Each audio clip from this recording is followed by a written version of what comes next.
Assalamualaikum warahmatullahi wabarakatuh. Pada kesempatan kali ini, kami akan membawakan suatu materi, yaitu An-Nasakh dalam Al-Quran, yang disusun oleh kelompok 6.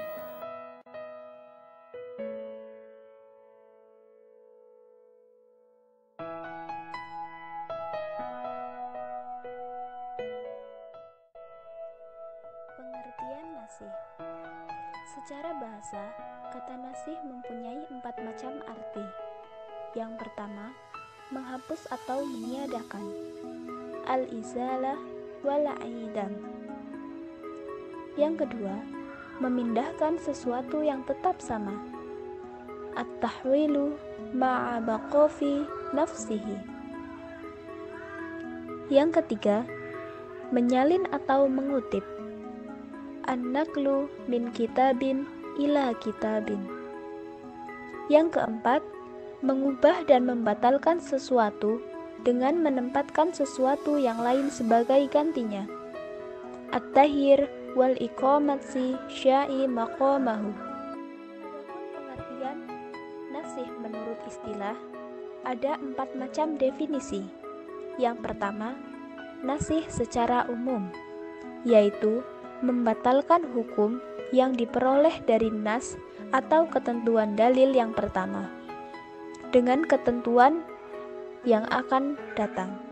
Yang kedua, definisi nasih secara singkat, yaitu menghapuskan hukum syara dengan memakai dalil syara yang lain.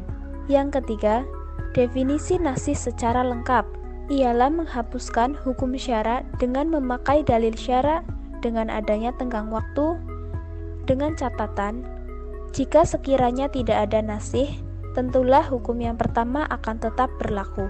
Yang keempat, definisi nasih yang salah, ialah membatasi keumuman nas yang terdahulu, atau mengqayyidi, atau menentukan arti lafal mutlaknya dengan nas yang kemudian.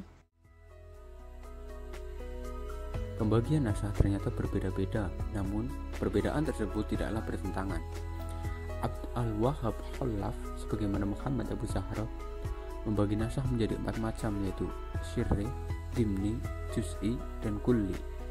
Menurut Zarqani dalam bukunya Munahil al-Irfan Isya al-Arabi al-Halabi, nasakh dalam Al-Quran ada 3 macam, yaitu yang pertama, nasakh bacaan dan hukum. Misalnya adalah apa yang diriwayatkan oleh Muslim dan yang lain. Kedua, nasakh hukum, sedang tilawahnya tetap. Contohnya, Quran Surat Al-Mujadilah ayat 12 yang dinasakhkan oleh Quran Surat Al-Mujadilah ayat 13. Ketiga, nasakh dinasahkan, bacaannya dan hukumnya tetap. Contohnya semacam ini, ialah kewajiban istri tetap di rumah suami dengan memperoleh nafkah selama 1 tahun penuh, yaitu pada Quran Surat Al-Baqarah ayat 240. Dinasahkan oleh ayat menentukan iddah mati 4 bulan 10 hari, yaitu Quran Surat Al-Baqarah ayat 234.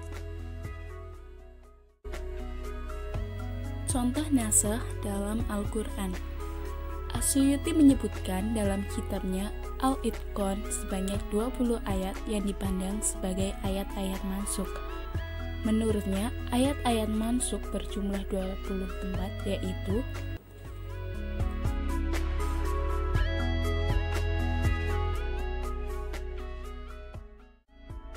pendapat-pendapat tentang an-nasikh. 1. Orang Yahudi. Mereka tidak mengakui adanya nasikh karena menurut mereka, nasikh mengandung konsep al-ba'da, yakni muncul secara tersembunyi. Maksud mereka adalah nasikh itu ada kalanya tanpa hikmah, dan ini mustahil bagi Allah. Dan ada kalanya karena sesuatu hikmah yang sebelumnya tidak nampak.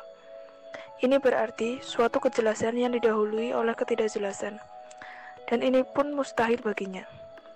2. Kalangan Syiah. Mereka sangat berlebihan dalam menetapkan nasakh, bahkan memperluas lingkupnya.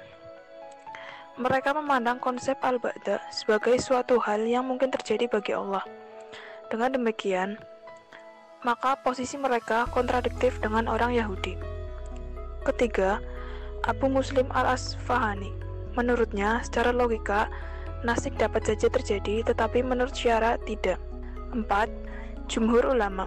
Mereka berpendapat, nasik adalah suatu hal yang dapat diterima akal, dan telah pula terjadi dalam hukum-hukum syara.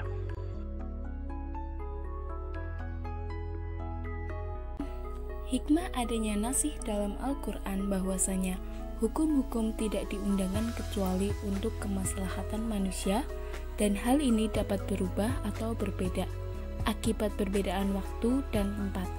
Sehingga apabila ada suatu hukum yang diundangkan pada suatu waktu karena adanya kebutuhan tersebut, maka hal ini merupakan suatu tindakan bijaksana apabila dinasih dan diganti dengan hukum yang sesuai dengan kebutuhan berikutnya.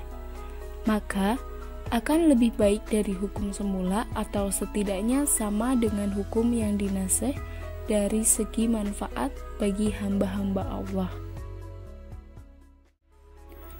Sekian dan terima kasih, semoga bermanfaat. Wassalamualaikum warahmatullahi wabarakatuh.